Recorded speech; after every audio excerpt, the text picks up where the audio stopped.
Hey there, gang. Time for another grading video. So if you like comic books, especially if you like really old comic books, stick around. We're going to have some fun.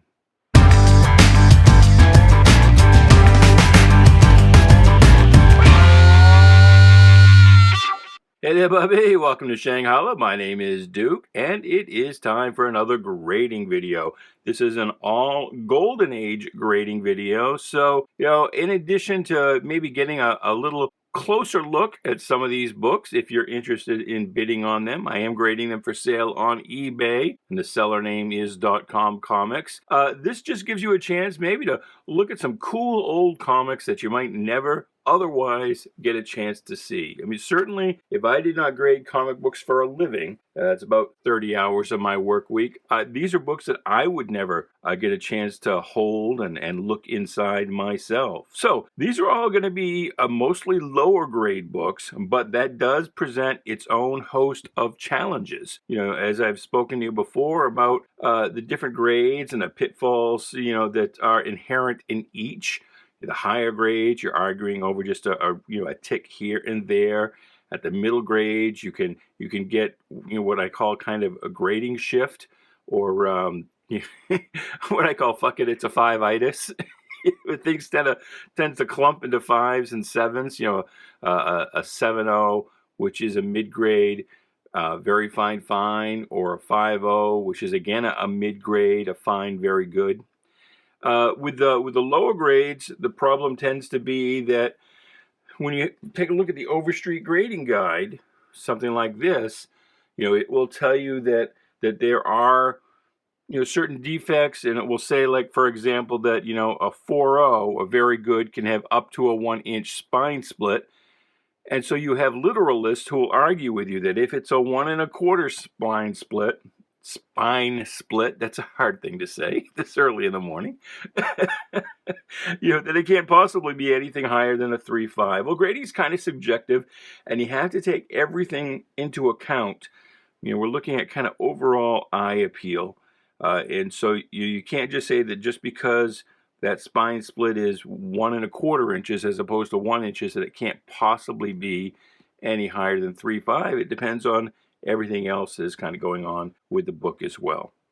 So doing something like this, it's a good way for me to kind of warm up in the morning as I'm sitting down getting ready to work. I'll bust out a quick grading video, and it gives me a chance to sort of ease my mind into it. But it's also, as I said, grading is subjective. So, certainly sound off in the comments below if you disagree with anything that I have to say, and we'll talk it out.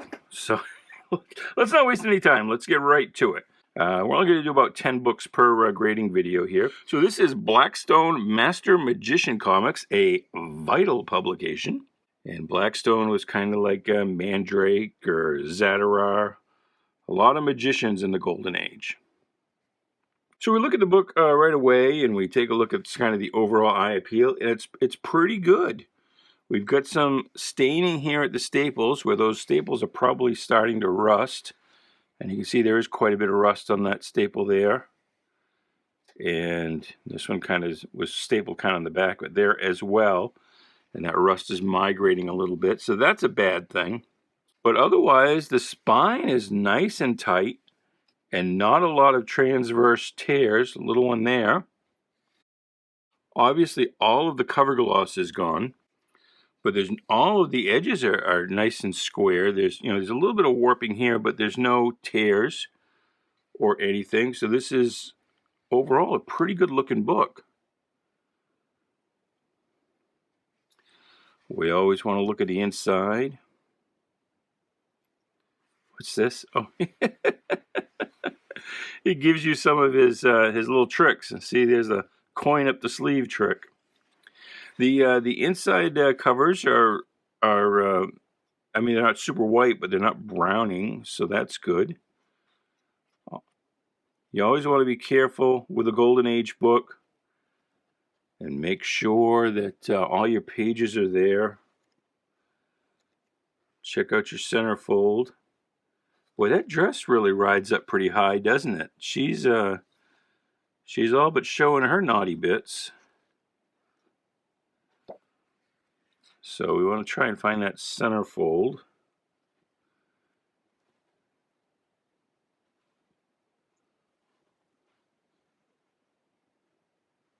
Might have passed it. Because we want to look at the staples on the inside. And on the inside, they're not too bad. We've got some staining here.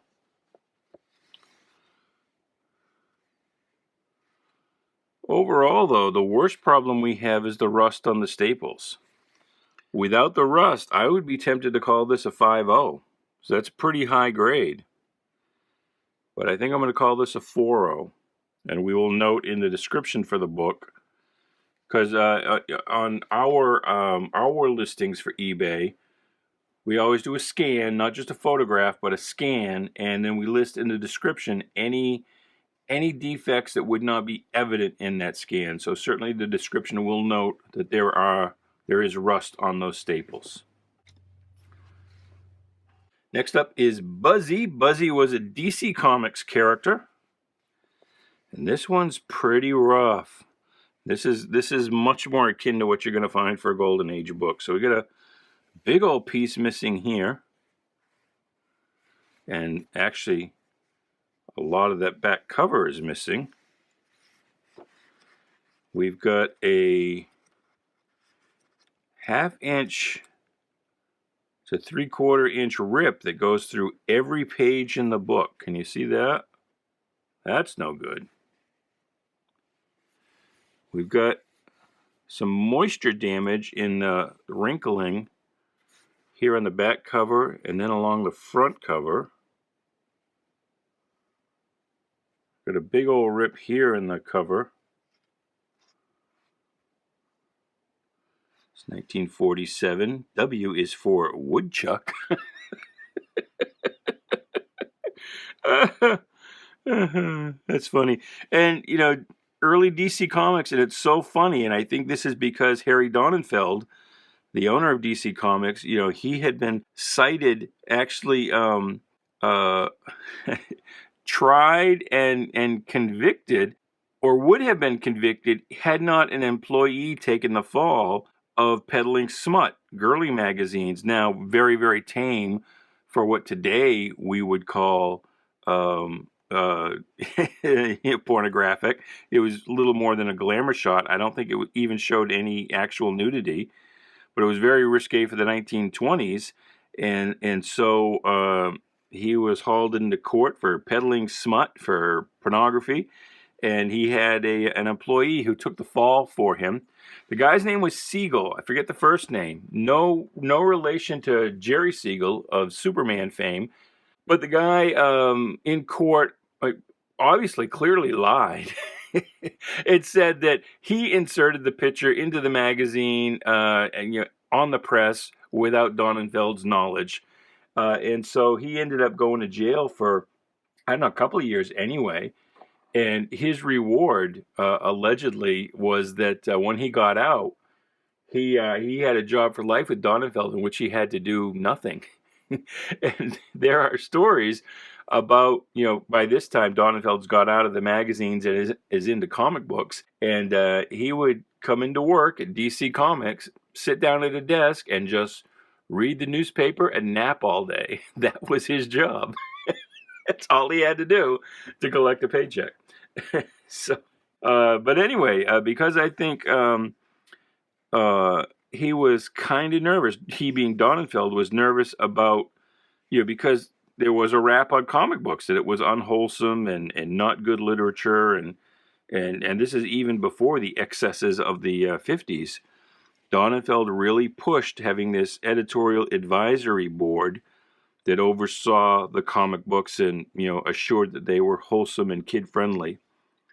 And most of these names that you're seeing here, Dr. Loretta Bender, Josiah Frank, Dr. C. Bowie Milliken, a lot of these, I mean, they never even looked at these books. You know, they just, you know, for a fee, allowed their names to be printed. But anyway, so this book is rough. I think we're going to call this a 05. 05 is a poor book. And the lower grades, of course, your 2.0 is good, and 1.8 is good minus. 1.5 is a fair/good. 10 is just fair, and then 05 is poor, and a 05 is, you know, about, well, it's the lowest grade there is. Let's not mince words about it. And I'm pulling out here the grading guide just to sort of read you the description for poor. Grade description. Most books in this grade have been sufficiently degraded to the point where there is little or no collector value. They are easily identified by a complete absence of eye appeal. Comics in this grade are brittle almost to the point of turning to dust with a touch and are usually incomplete. So, but we can see here that, well, you know, let's read the 10 just for giggles. A 10 copy in this grade shows heavy wear. Some collectors consider this the lowest collectible grade because comic books in lesser condition are usually incomplete and or brittle. Comics in this grade are usually soiled, faded, ragged, and possibly unattractive. Possibly. This is the last grade in which the comic remains generally readable. So, there's a chance we could call this a 10 instead of an 05. But, yeah, I'm still going to go with an 05. Just because, again, we've got some water damage here. We're missing a lot of the cover. And, you know, it's complete. It's readable. But, again, it's going to be a little hard to read it because you've got to tear these pages apart the way they stick together with that rip that goes all the way through every page. So I'm going with an 05. All right, let's pick up the pace here a little bit. Comic Capers, this is a Marvel comic, or Timely as it was known then. And you can usually tell a Timely comic, even though there's no logo on it, because as you can see here, Timely books, same height, but generally a little narrower than other books. And of course, if it was a humor book, it usually had Ziggy Pig and Silly Seal. Although, frankly, I don't know how you would be able to tell that's a seal. That looks a lot more like Sammy Sperm than Silly Seal to me. And we've got a name written on here, Barbara Ryer, maybe? Barbara Ryer the Third, which usually girls you don't see a third or even a junior, but maybe that's something else. But this is actually a fairly decent looking book. Feels a little thin though. We want to count the pages. You see it's just a single staple, and that is not a mistake or a defect. This is a wartime comic, so with the rationing, books generally had just one staple instead of the two. I want to count up our pages. 1, 2, 3, 4, 5, 6, 7, 8. And that is our centerfold, so it is a 32-page book, which would have been right for the era. And often we think of Golden Age books are 64 pages, but, you know, when the war came along, books went down, you know, again, because of rationing, they went down quite a bit and never really came back to full 64 pages. Comic books are not 64 anthology pages, you know, for very long. So, got a lot of, I won't say tearing, but wrinkling with some little tears. Got some tears around the staples. That corner's pretty blunted up, but the top edge is nice and straight. The edge, we've got a few micro tears here in the edge from where it's been handled. That corner's a little blunted. This back, we can see that actual tear goes all the way through all the pages as well. Can you see that? So if it wasn't for that, I would be tempted to call this another book I would be tempted to call a 5. But because this tear at that top staple, it actually goes through every page. Can you see? I mean, it's not just a tear on the cover. That's a rip in every single page of the book. But there's a little look inside of an early Marvel humor book with Super Rabbit. I'm surprised DC didn't go after Marvel for copyright infringement on Super Rabbit. There's Miss America. Timed for teens. Or maybe it's timid for teens. I don't know. Party suggestions. Ooh, charm hints. Personal advice on problems. Gadget ideas. Vocational guidance. Think you'd be able to sell a book today to young girls with vocational guidance?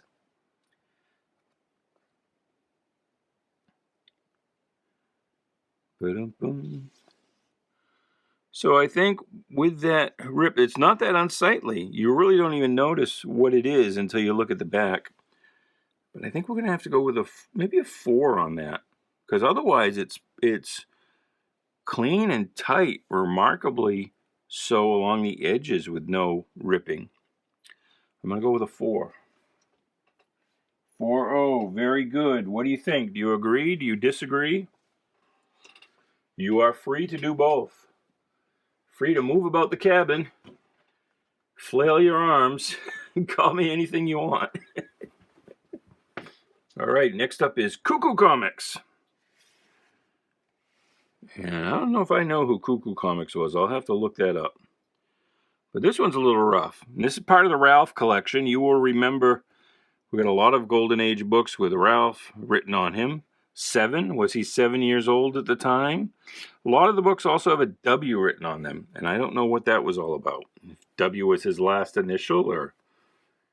I don't know. I don't know. We have some tears down here. The book cover's a little uneven. Got a 1/4-inch top spine split, 1/2-inch bottom spine split with a little piece missing. Some tears, a lot of tears here in the edge. You can get a commando machine gun. The sound effect, crack a jab. Crack a jab, crack a jab, crack a jab. It is safe and harmless. Okay. Oh, that's funny. You can also get a telescope with the offer. Crack a jab. Boys, be the first one in your neighborhood to own a Crack a jab. Oh my God. That's so funny. No, it's not funny. It's racist, damn it. It's racist against Asians. You can win a job in radio. So, here's what's going on inside a Cuckoo. Spider the Monk by Thurston Harper.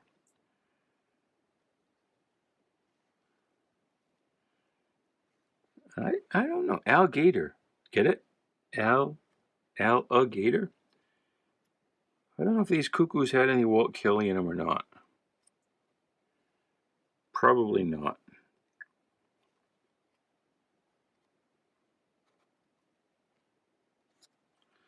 Probably not.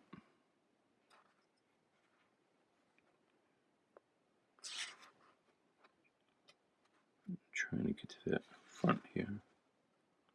Super Mouse. There's another potential copyright infringement by Milton Stein, drawn by Milton Stein. Eat at Joe's. Boys, oh boy, what muscle, what a build, what speed. So, I think this book is a pretty good example of a 2-0.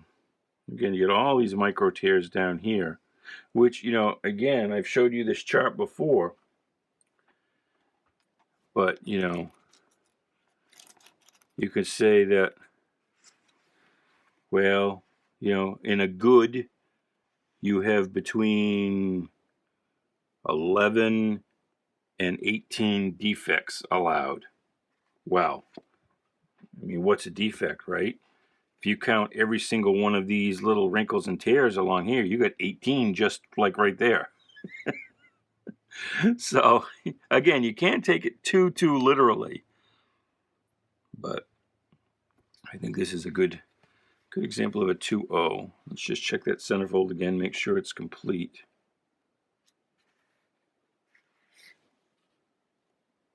Let's see. Now it's detached, but it is complete because that's page 1 and 2 of that story at the centerfold. But this is something we want to list in the description. We got 2, 3, 3.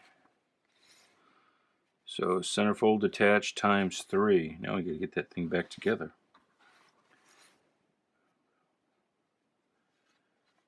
And no, I'm not wearing gloves. And can you imagine if I was trying to do this with a pair of gloves on? But my hands are clean. My nails are clipped. My ring is cool. All right. So actually, I'm going to call that, with all those centerfolds detached, I'm actually going to go down from a 2 to a 1/8, a good minus. So, boom, there you go.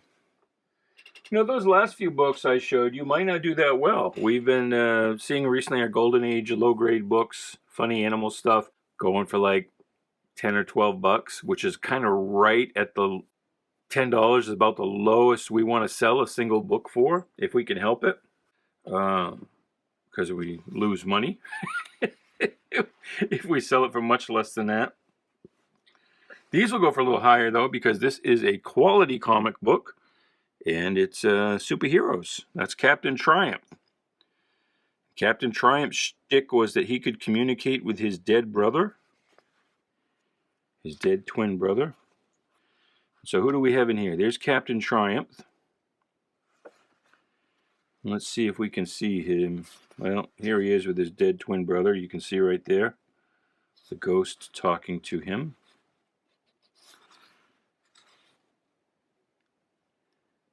And I think the dead twin brother gave him powers of some kind.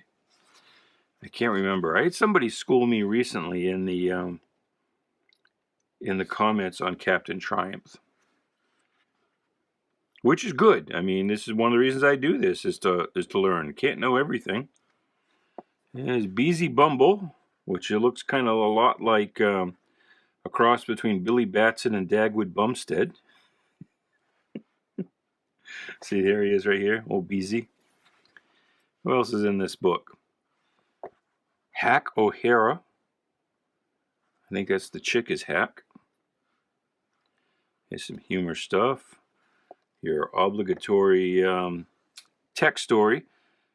Comic books of this era had to have at least 2 pages of regular text in order to qualify for a second-class mailing permit. So that's why you always saw these kind of useless filler stories. But Stan Lee got his Molly the Model. Stan Lee got his start on filler stories. First one in Captain America #3. This here looks like, oh, what's his name?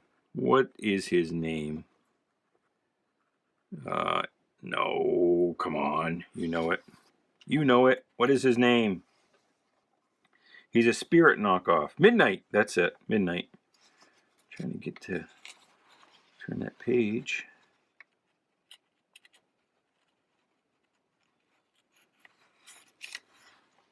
Oh no, it's The Clock.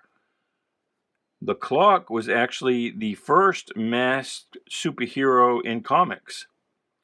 And he was just, he just had a... And he actually started out at some other publisher, and it was a rare instance of where the creator had the rights and took the character with him when he came over to Quality. And you can see here, usually he had just, it was like a full face mask. It was just like a black sheet in front of his face. Kind of like the COVID face shields you see today, only all black instead of clear. But here he's just got a regular old mask. So that's The Clock. And I don't know who that other chick was.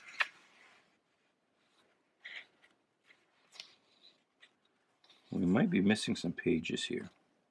There's Inky. And there's There's Captain Triumph again. So are we missing pages? Because this clock story, the inky.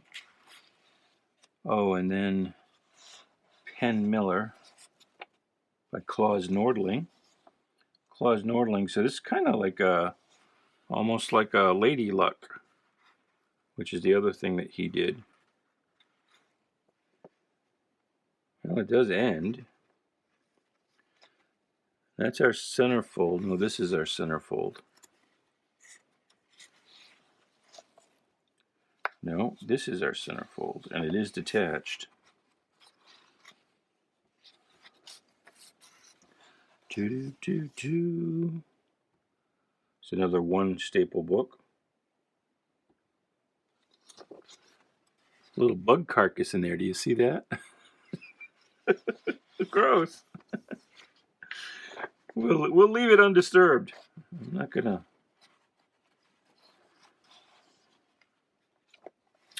All right, centerfold detached. We got some staining on the back.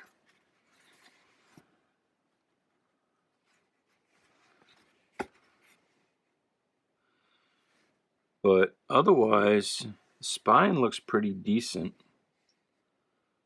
I'm going to call that a 2.5.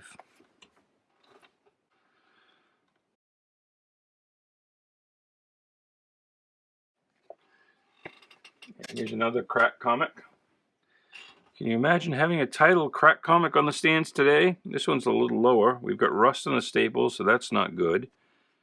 Unlike the last one, we got a lot of tears here, and because it's a white cover, every little bit of soiling and tearing shows up. Instead of being nice and square on the edges like the last one, we have all these tears. We've got a pretty significant spine roll, which takes us right to the center story, which is a little racist. This one looks like it's missing pages. Let's count them up. 1, 2, 3, 4, 5, 6, 7, 8, 9, 10, 11. That would be 22, which would make 44. There you can see this is page 6, and this is page 2. So we're definitely missing pages. How many pages was this thing supposed to have? Looks like we get 48 here, counting the covers. So we will go to comics.org, look up Crack Comics. Crack Comics. Doing this off screen. What issue number did we decide this was? 46. So this is actually supposed to have 60 pages, counting the cover. So we're missing quite a bit. What did we decide? 11? So that's 22. 44 is 48. Holy crap. This is missing a lot. That can't be right. 22 is 44. 5, 6, 7, 48. It's missing 12 pages. It's funny because it didn't feel much thinner than this other one. How many pages is this other one supposed to have? This other one's supposed to be 60 pages too. No, that one does have 60 pages. Sorry, I was just counting the pages in that other one. So this one is missing 12 pages, which means it is missing 3 wraps. 3 times 4 is 12. So that's going to get what we call a no grade. No grade. But it's still worth selling because it is a crack comic. And most of the people who are going to buy this are going to want it because of the one superhero story, which is Captain Triumph. The rest of that stuff, there's going to be some funny animal stuff. We'll have the last part of this little pixie story and the first part of this kind of racist... well, I'm not gonna call that racist. Maybe semi-racist. I don't know. It's not quite so bad as the blackface kind of characters. I mean, they're black, but they're not any more caricatured than any white character would be. Other than they've got, you know, the native attire, but it's not that far off from what they might have actually worn. So anyway, enough time spent on that. Crime and Punishment. So this is a Lev Gleason book. Big old Charles Biro signature. Crime books. 1948. So we got a pretty significant spine roll. Got some water damage here at the top. Well, it's more water staining because there's no like wrinkling or degradation of the paper. We got this weird, what's going on here? Huh. So what you got going on here is that the paper wasn't cut very well when it came off the press. So you can see how the pages actually extend. Those tabs, that's not something like it's mostly, well, maybe let me take that back. No, because see, that's not just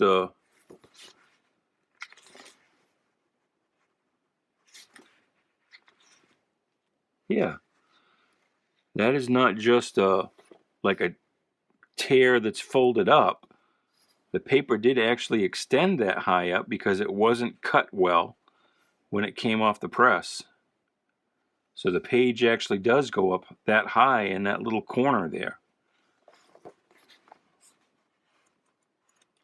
Let's make sure this thing is complete. Definitely have some detached center folds here. One is detached. And then we've got one more detached at the bottom staple. That centerfold, though, does go right from page 6 to 7, so I'd say this is complete. 1, 2, 3, 4, 5, 6, 7, 8, 9, 10, 11, 12. That would make 48. That would make this a 52-page book. That seems right. Bill Bain died in gas chamber, 1938. True crime story. So I think this one's going to be I think we'll call this one a 3. Okay, the big issues are the spine roll and this discoloring up here for some kind of water stain. The centerfold is detached, and then we have all this tearing that is actually due to the printing process more than handling defects. Actually, I'm going to go to a 2.5 on that, I think. 2.5. So what do you think? Do you agree with a 2.5 on that? Very good, excuse me, a good plus? Because, and again, see, it's got a straight edge, really, no real tears to speak of. It's complete.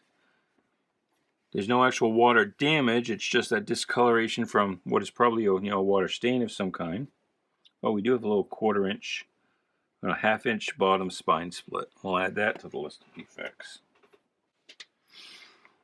But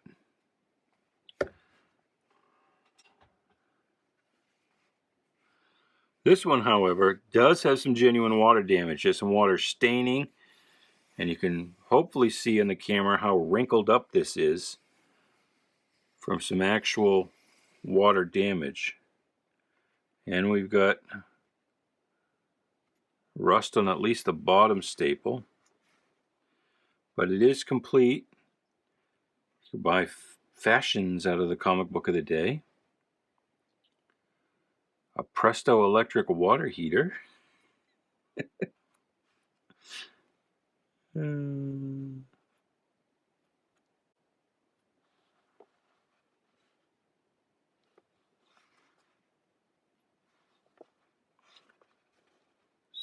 can see the rust in that bottom staple. This looks complete. Let's just count those pages again.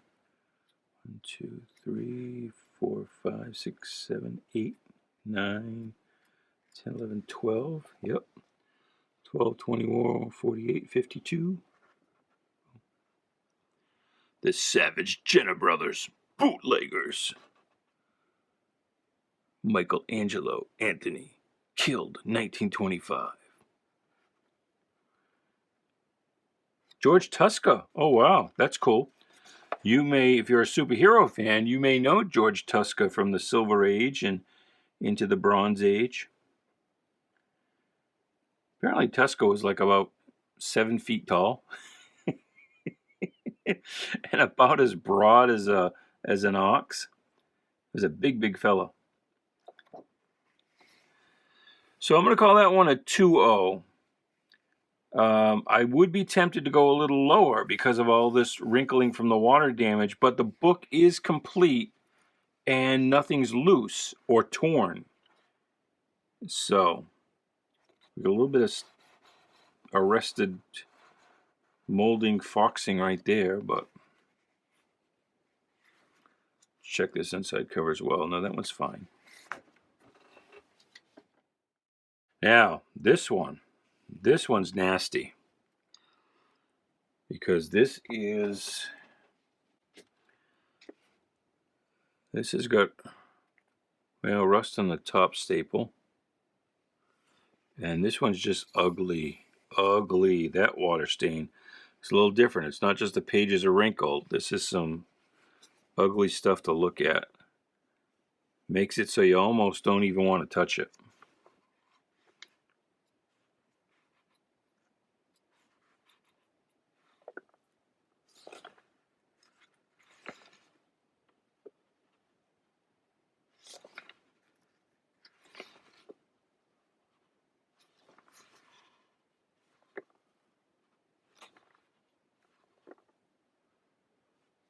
It's complete, though.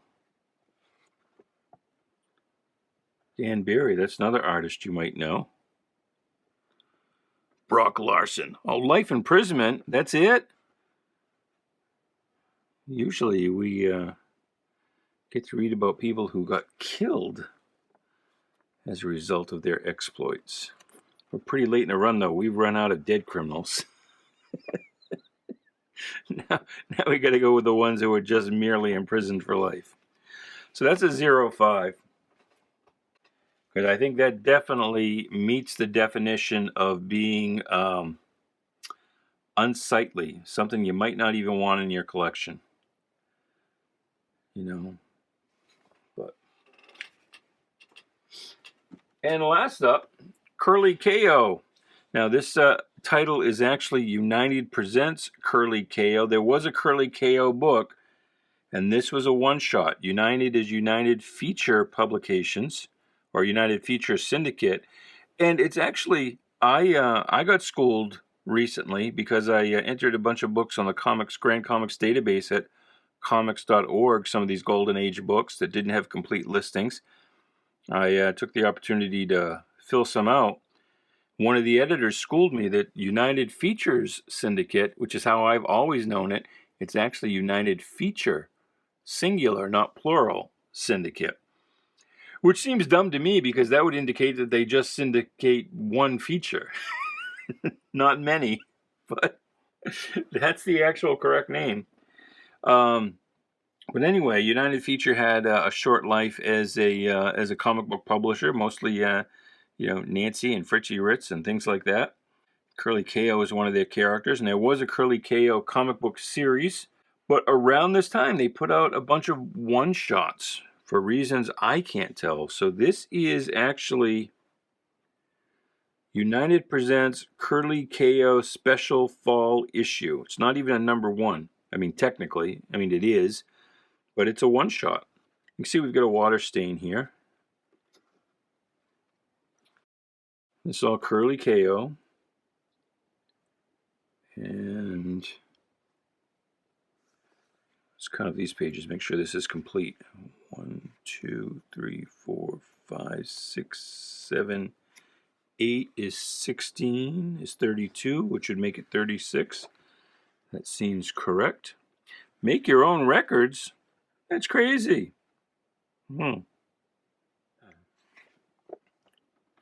So these, I believe, are newspaper strip reprints. Kind of looks it, doesn't it? So we've got that water stain, a little bit of wrinkling up here. Cover's not exactly flat, but that's not really a spine roll. That's just how it came off the press. But we do have a lot of creasing up through here. But apart from the stain, it is complete with not much tearing or ripping. The back color's nice and crisp. No gloss left, but I mean, it's not faded or browned up. So, but for this stain, it's a pretty good book. I'd be willing to call that a 4.5. So that's the best condition book we've seen in this batch. 4.5, very good plus.